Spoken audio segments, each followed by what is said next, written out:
ये वसीम साहब, ये जो है ना आप लोगों की बड़ी एफर्ट्स है कि जो आप लोग हमारे साथ जो है चल के आए हैं और इन लोगों को आप लोगों ने बचाया जुर्मानों से। पोजीशन ये है कि हम चाह रहे हैं कि हमारी कम्युनिटी में, हमारे इस खानदान में अवेयरनेस आए। और दुनिया की जदीदियत, जो कारोबार की जदीदियत है, वो गवर्नमेंट की जब तक छतरी के नीचे आप न रहें, आपका कारोबार इज्जतदार नहीं है, आपको वो शेल्टर नहीं मिल रहा।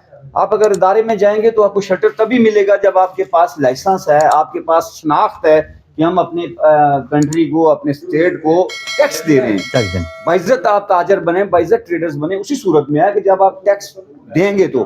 और ऐसे फ्री में जनाब किसी की अननोन बंदा आके बैठ के, कई लोग यहाँ फ्रॉड करके चले, हमें तकलीफ हो रही है जब लोग रोते हुए आते हैं कि जी हमें फ्रांक बंदे ने गाड़ी दी है और उसने 2 नंबर गाड़ी दे दी है, उस शोरूम का नाम निशान कोई नहीं है, तो फिर वो प्रॉब्लम होती है। रजिस्ट्रेशन मस्ट है, इसलिए तो हम सारों को कह रहे हैं और इंशाल्लाह सर्कुलर भी कल करेंगे। और होपफुली के जो जितने शोरूम है G8 में और पूरे इस्लामाबाद में, मैं पूरे इस्लामाबाद की जिम्मेदारी लेता हूँ कि तमाम सेक्टर्स में तकरीबन को 550-600 शोरूम है, सारे शोरूम रजिस्टर्ड होंगे।